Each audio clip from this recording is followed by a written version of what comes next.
Hello friends, welcome to my channel study 05। आज हम पढ़ेंगे एनसीईआरटी क्लास 6 की साइंस का चैप्टर 12 विद्युत तथा परिपथ, जिसमें कि हमें विद्युत से संबंधित और परिपथ से संबंधित बातों के बारे में बताया गया है कि विद्युत क्या होती है और परिपथ क्या होते हैं। विद्युत सेल, विद्युत विरोधी पदार्थ, विद्युत चालक पदार्थ आदि ये सभी चीज़ें क्या होती हैं। तो आज हम इन्हीं सभी चीज़ों को हम डिस्कस करेंगे। तो चलिए स्टार्ट करते हैं चैप्टर 12 विद्युत तथा परिपथ। तो सबसे पहले हम ये जान लेते हैं कि विद्युत क्या होती है। तो विद्युत यह एक प्रकार की ऊर्जा का ही रूप है। ये तारों द्वारा एक स्थान से दूसरे स्थान तक ले जाई जाती है। इसके द्वारा प्रकाश तथा ऊष्मा उत्पन्न होती है। इसका प्रयोग किसी भी मशीन को शक्ति प्रदान करने के लिए किया जाता है।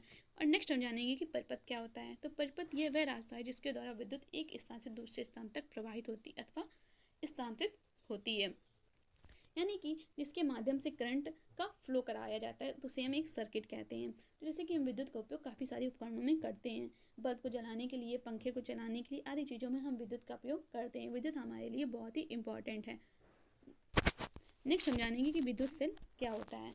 विद्युत सेल, तो विद्युत सेल यह एक सरल उपकरण होता है। इसमें दो टर्मिनल धनात्मक तथा ऋणात्मक टर्मिनल होते हैं। इसमें धातु की टोपी वाले सिरे को धनात्मक और फ्लैट जो सिरा होता है नीचे के डिस्क धातु का होता है उसे हम ऋणात्मक सिरा कहते हैं। यह रासायनिक ऊर्जा को विद्युत ऊर्जा में कन्वर्ट करता है, यानी कि यह रासायनिक पदार्थों से विद्युत उत्पन्न करता है और तब वह हमें विद्युत प्रदान करता है। जब विद्युत सेल में संचित रासायनिक पदार्थ इस्तेमाल कर लिए जाते हैं तब विद्युत सेल विद्युत पैदा करना बंद कर देता है, यानी कि जब इसमें जो रासायनिक पदार्थ होते हैं पूरी तरीके से उपयोग हो चुके होते हैं तब यह विद्युत उत्पन्न करना बंद कर देता है। नेक्स्ट हम जानेंगे कि विद्युत परिपथ क्या होता है। जैसे कि हमने जाना कि विद्युत परिपथ जो होता है, विद्युत परिपथ वह मार्ग या वह रास्ता है जिसके माध्यम से विद्युत प्रवाहित होती है, जिसके माध्यम से करंट फ्लो होता है और हमारा बल्ब ग्लो करता है, उसे हम विद्युत परिपथ कहते हैं। विद्युत परिपथ में धारा तभी प्रवाहित होती है जब परिपथ कंप्लीट हो। विद्युत परिपथ को हम कैसे बनाते हैं, तो विद्युत परिपथ में जब तारों को पॉजिटिव से निगेटिव जोड़ देते हैं, जैसे कि चित्र में दिखाया गया है कि जब हम विद्युत परिपथ में जब तारों को पॉजिटिव से नेगेटिव जोड़ देते हैं तो पूरा परिपथ कंप्लीट हो जाता है। यानी कि जब परिपथ कंप्लीट होगा हमारी करंट फ्लो तभी करेगी और तभी हमारा बल्ब ग्लो करेगा, तभी चमकेगा। इसी प्रकार विद्युत सेल रासायनिक ऊर्जा विद्युत ऊर्जा में बदलने लगती है और ये लगातार जोड़े रहने पर डाउन भी हो जाएगा। इसकी ऊर्जा स्थानांतरित करना बंद कर देगा, यानी जब रासायनिक पदार्थों का पूरी तरह से यूज हो जाएगा तो वह विद्युत ऊर्जा को बंद कर देगा, वो नहीं देगा फिर। तो नेक्स्ट हम ये जानेंगे कि विद्युत परिपथ में बल्ब ग्लो करने के लिए क्या क्या कंडीशंस होती हैं और बल्ब को किस प्रकार फिट करना चाहिए कि विद्युत परिपथ में बल्ब ग्लो करे, उसमें धारा का प्रवाह कंटिन्यूअसली होता रहे। तो फर्स्ट है कि हमारा बल्ब को जलने के लिए संपूर्ण परिपथ की आवश्यकता होती है, यानी कि बल्ब को जलाने के लिए हमारा जो सर्किट है वह जो है कहीं से भी ब्रेक नहीं होना चाहिए, वह कंटिन्यूअसली अच्छे से बना होना चाहिए, जिससे कि हमारा पॉजिटिव और नेगेटिव टर्मिनल जो हो वो अच्छे से जुड़ा होना चाहिए और हमारा फिलामेंट से विद्युत धारा का प्रवाह कंटिन्यूअसली होना चाहिए, जैसे कि पिक्चर्स में दिखाया गया है।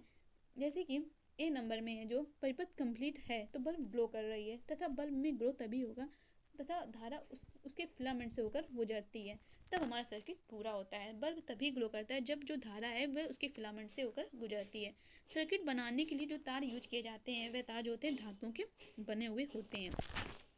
जैसे कि हमारे इस सर्किट में दिखाया गया है का विभिन्न कंडीशंस दिखाई गई हैं कि सर्किट ग्लो तभी करता है जब सर्किट हमारा कंप्लीट होगा। जैसे कि इसमें जो है सर्किट कंप्लीट नहीं है। जब हमारा सर्किट कंप्लीट है, जैसे कि हमारी लास्ट सिचुएशन में सर्किट पूरा कंप्लीट है, कहीं से भी ब्रेक नहीं, कहीं से भी गैप नहीं है, तो हमारा सर्किट कंप्लीट है, तो जिसमें कि विद्युत जो बल्ब है वह ग्लो कर रहा है। जैसे कि हम जानेंगे कि बल्ब क्या होता है। जैसे कि बल्ब होता है उसकी आउटर कवरिंग जो होती है वो ग्लास की होती है, यानी कि कांच की बनी हुई होती है, और तथा इसका बेस जो होता है वह मेटल का बना हुआ होता है, उसे फिलामेंट कहते हैं।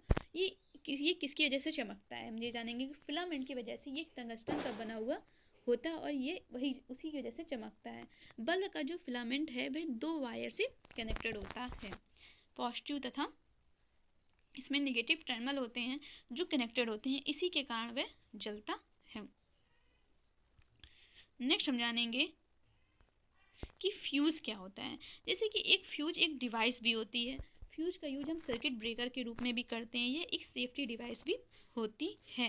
लेकिन यहाँ पे जो फ्यूज का मतलब है कि बल्ब का फ्यूज होना क्या होता है, तो बल्ब का फ्यूज होना जब फिलामेंट टूट जाता है या फिलामेंट में कुछ प्रॉब्लम आ जाती है तब हम उसे कहते हैं कि बल्ब फ्यूज हो गया है।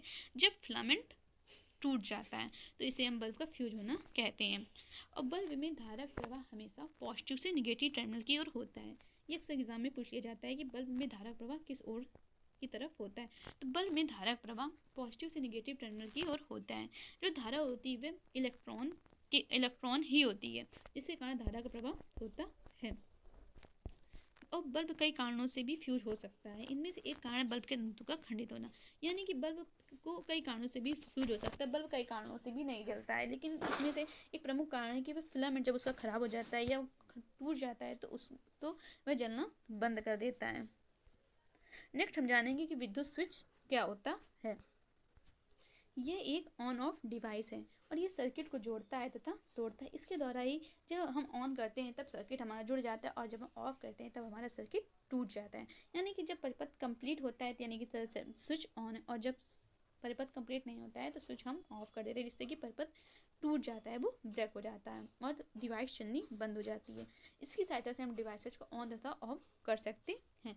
जैसे कि हम पंखा चलाते हैं तो पंखे चलाने के लिए हम स्विच को ऑन तथा ऑफ करते हैं। जब हम स्विच ऑफ करते हैं तो वह बंद हो जाता है और जब स्विच ऑन करते हैं तब सर्किट कंप्लीट होकर वह चलने लगता है। नेक्स्ट हम जानेंगे कि विद्युत चालक और विद्युत रोधी पदार्थ क्या होते हैं। तो वह पदार्थ जिसके द्वारा विद्युत का प्रवाह होता है, यानी कि जो विद्युत के प्रवाह को अनुमति देता है, तो उसे हम विद्युत चालक पदार्थ कहते हैं। जैसे कि सभी धातुएं जो होती हैं विद्युत की चालक होती हैं, यानी कि जिसमें से विद्युत का प्रवाह होता है। सभी धातुओं से विद्युत का प्रवाह होता है। जैसे कि मेटल जो होती हैं, जैसे कि चांदी है, लोहा है, तांबा, इन सभी धातुओं से विद्युत का प्रवाह होता है। सोना जो होता है वह सबसे अधिक अच्छा विद्युत का चालक माना जाता है, लेकिन सोना उपयोग नहीं किया जाता क्योंकि सोना जो होता है वह एक महंगी धातु होती है। हम चांदी का उपयोग भी किया जाता है, लेकिन चांदी का उपयोग भी महंगा होता है, जिसके कारण हम चांदी का उपयोग भी नहीं कर पाते हैं। लेकिन इन सभी चीज़ों में हम धातु के तारों में तांबे के तार का उपयोग करते हैं। सबसे अच्छा चालक सोना और उसके बाद चांदी और उसके बाद फिर हम तांबे का यूज करते हैं, जिसे हम विद्युत चालक पदार्थ कहते हैं। विद्युत रोधी पदार्थ वह पदार्थ होते हैं जिसमें विद्युत का प्रवाह नहीं होता है, यानी कि वह अपने में से विद्युत का प्रवाह नहीं होने देते हैं। जैसे कि रबर, लकड़ी, इन सभी से करंट का फ्लो नहीं होता है, क्योंकि धातु के तार जो बने हुए होते हैं विद्युत चालक पदार्थ के बने हुए होते हैं, जिसके कारण उसमें विद्युत का प्रवाह होता है। यदि अगर रबड़ या लकड़ी किसी के भी तार बनाएंगे तो उसमें विद्युत धारा का प्रवाह नहीं होता है। इसीलिए लोग जब विद्युत का काम करते हैं तो रबड़ के ग्लव्स पहने होते हैं, इसलिए क्योंकि वह करंट के झटके से बचे रहें और उनको वह सेफ रहें, इसलिए वे विद्युत रोधी पदार्थ यानी कि रबड़ के ग्लव्स को पहने रहते हैं। नेक्स्ट हम जान लेते हैं कि प्रमुख शब्द विश्लेषण के। तो बल्ब में जब फिलामेंट टूट जाता है तो बल्ब ग्लो करना बंद कर देता है। विद्युत चालक जो विद्युत का प्रवाह होने देते हैं। विद्युत सेल यह रासायनिक ऊर्जा को विद्युत ऊर्जा में कन्वर्ट करता है। विद्युत परिपथ वह रास्ता जिसके द्वारा करंट का फ्लो होता है। तंतु जैसे कि जो फिलामेंट होता है, फिलामेंट को हम तंतु कहते हैं। जो बल्ब में विद्युत का प्रवाह जब उससे होकर जाता है तभी हमारा बल्ब ग्लो करता है। विद्युत रोधक वे पदार्थ जो विद्युत का प्रवाह नहीं होने देते उसे हम विद्युत रोधक कहते हैं। स्विच एक ऐसी डिवाइस है जो एक ऑन ऑफ डिवाइस है जो सर्किट को तोड़ता है अथवा जोड़ता है। टर्मिनल ये निगेटिव और पॉजिटिव टर्मिनल होते हैं।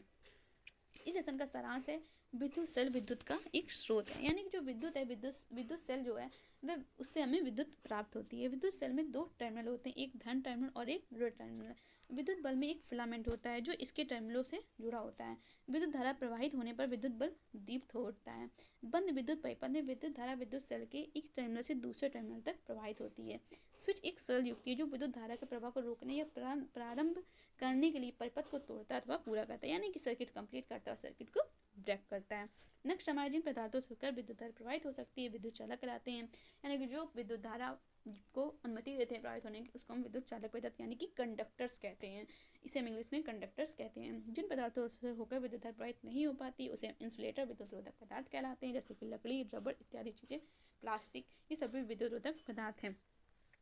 नेक्स्ट हम जानेंगे एक्सरसाइज के बारे में। तो जैसे कि हमारा फर्स्ट क्वेश्चन, रिक्त स्थानों की पूर्ति कीजिए। तो एक युक्ति जो परिपथ को तोड़ने के लिए उपयोग की जाती है वह स्विच कहलाती है। एक विद्युत सेल में दो टर्मिनल्स होते हैं। नेक्स्ट है हमारा कि निम्नलिखित कथनों पर सही या गलत का चिन्ह लगाइए। फिर वो विद्युत धारा धातु से होकर प्रवाहित हो सकती है। तो जैसे कि हमने जाना था कि विद्युत चालक जो होते हैं विद्युत धारा को प्रवाहित होने की अनुमति देते हैं, यानी कि विद्युत धारा प्रवाह होती है उनसे। तो यस, तो धातुओं से होकर प्रवाहित होती है। खा नंबर है, विद्युत परिपथ बनाने के लिए धातु के तारों के स्थान पर जूट की डोरी प्रयुक्त की जाती है। जैसे कि जूट जो है तो वह हमारा इंसुलेटर यानी कि विद्युत रोधक पदार्थ होगा, और विद्युत धारा प्रवाह के लिए हमें विद्युत चालक पदार्थों की आवश्यकता होती है। तो इनसे इन डोरी से हमारी धातु के तारों के स्थान पर जूट की डोरी प्रयुक्त करने पर हमारे विद्युत का परिपथ विद्युत धारा प्रवाहित नहीं होगी, जिससे कि हमारा विद्युत का परिपथ कंप्लीट नहीं होगा। ये गलत है। विद्युत धारा थर्माकोल की शीट से होकर प्रवाहित हो सकती है, ये रॉन्ग होगा, क्योंकि विद्युत थर्माकोल हमारा विद्युत रोधक पदार्थ है। नेक्स्ट हमारा व्याख्या कीजिए कि चित्र में दर्शाई गई 12.13 में जो दर्शाई गई व्यवस्था है वह बल्ब क्यों नहीं दीप्तिमान होता है। जैसे कि इसमें यह एक पेचकस लगा हुआ है। पेचकस में जो हत्था होता है वह विद्युत रोधक पदार्थ का बना हुआ होता है, जिसके कारण विद्युत धारा प्रवाहित नहीं हो रही है, यानी विद्युत रोधक पदार्थ में विद्युत धारा प्रवाह नहीं होता है, इसलिए इसमें विद्युत धारा प्रवाहित नहीं होगी और बल्ब हमारा दीप्तिमान नहीं होगा। चौथा है हमारा चित्र 12.14 में दर्शाए गए आरेख को पूरा कीजिए और बताइए कि बल्ब को दीप्तिमान करने के लिए तारों के स्वतंत्र सिरों को किस प्रकार जोड़ना चाहिए। बल्ब को दीप्तिमान करने के लिए तारों के धनात्मक और ऋणात्मक टर्मिनल को सही से जोड़ना चाहिए, यानी कि जब हम तारों के धनात्मक ऋणात्मक सिरों को सही से ग्लो कराएंगे तभी हमारा परिपथ जो है वह सही से जुड़ेगा। जैसे कि फोन में जैसे कि इसमें दिया गया है कि ये ऐसे जुड़ेगा और ये ऐसे पॉजिटिव टर्मिनल की तरफ जुड़ेगा, तभी हमारा सर्किट कंप्लीट होगा और हमारे सर्किट में बल्ब ग्लो करेगा जब सही से जुड़ा होगा। 5th नंबर है, विद्युत स्विच को उपयोग करने का क्या प्रयोजन है। कुछ विद्युत साधित्रों के नाम बताइए जिनके स्विच उनके अंदर ही निर्मित होते हैं। तो विद्युत स्विच एक ऑन ऑफ डिवाइस है। यह एक सरल उपकरण है जो परिपथ को तोड़ता अथवा पूरा करता है तथा घर में उपयोग होने वाले स्विच एक ही सिद्धांत पर काम करते हैं। रेडियो, टीवी, मोबाइल, ये सभी स्विच इन सभी चीज़ों में स्विच यूज होता है। और बिजली के खिलौने यानी जो इलेक्ट्रिक टॉयज होते हैं उनमें स्विच उनके अंदर ही बने हुए होते हैं, उनके अंदर ही लगे हुए होते हैं। नेक्स्ट हमारा 6th क्वेश्चन, चित्र 12.14 में सुरक्षा पिन की जगह यदि रबड़ लगा दें तो क्या बल्ब दीप्तमान होगा। यदि रबड़ क्योंकि रबड़ जो है विद्युत रोधक पदार्थ है, इसलिए विद्युत पाइप पूरा नहीं होगा, और विद्युत पाइप जब पूरा नहीं होगा तो तब बल्ब भी ग्लो नहीं करेगा। 7 क्वेश्चन है हमारा, क्या चित्र 12.15 में दिखाए गए परिपथ में बल्ब दीप्तिमान होगा। क्योंकि बल्ब में भी 2 टर्मिनल होते हैं, पॉजिटिव तथा नेगेटिव टर्मिनल। बल्ब दीप्तिमान नहीं होगा क्योंकि बल्ब में सेल में जुड़े जो तार हैं वह बल्ब के दोनों तार एक ही टर्मिनल से जुड़े हुए हैं बल्ब के। तो इसमें जब धनात्मक और ऋणात्मक सिरे से जुड़ेंगे तभी हमारा बल्ब दीप्तिमान होगा, यानी नहीं, क्योंकि दोनों तार बल्ब के एक टर्मिनल से जुड़े हैं, विद्युत धारा प्रवाहित नहीं होगी और बल्ब दीप्तिमान नहीं होगा। इसे नियमानुसार जब जोड़ेंगे बल्ब तभी दीप्तिमान होगा, यानी कि हमें इसे ग्लो कराने के लिए एक टर्मिनल को ऐसे और एक टर्मिनल को ऐसे इसके नीचे से जोड़ना पड़ेगा, तब हमारा बल्ब दीप्तिमान होगा।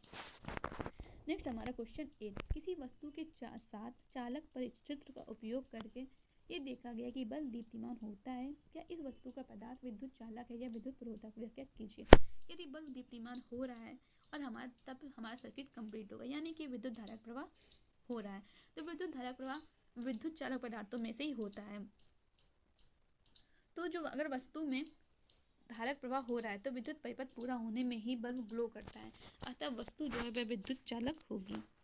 आपके घर में स्विच की मरम्मत करते समय विद्युत मिस्त्री रबड़ के दस्ताने क्यों पहनता है। ये विद्युत रोधक पदार्थ होते हैं, धारा प्रवाह होने नहीं देते हैं, और विद्युत चालक पदार्थ का उपयोग करने से उपयोगकर्ता को झटके भी लग सकते हैं, जिसके कारण उसकी मृत्यु भी हो सकती है।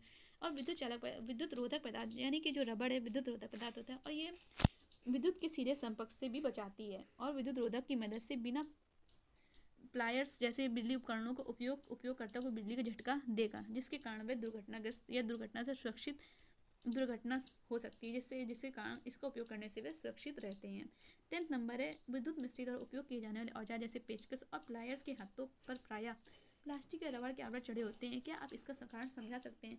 क्योंकि प्लास्टिक और रबड़ जो होता है वह विद्युत रोधक पदार्थ होते हैं जो विद्युत के प्रवाह होने की अनुमति को नहीं देते हैं, इसके कारण ये सीधे संपर्क से बचने में भी मदद करते हैं। विद्युत रोधक की मदद के बिना प्लायर्स जैसे बिजली उपकरणों को उपयोग उपयोगकर्ता को बिजली का झटका देगा, यानी कि वह उसे दुर्घटनाग्रस्त भी हो सकते हैं, जिसके कारण उनकी मृत्यु भी हो सकती है। तो ये उन्हें दुर्घटना से सुरक्षित रखता है।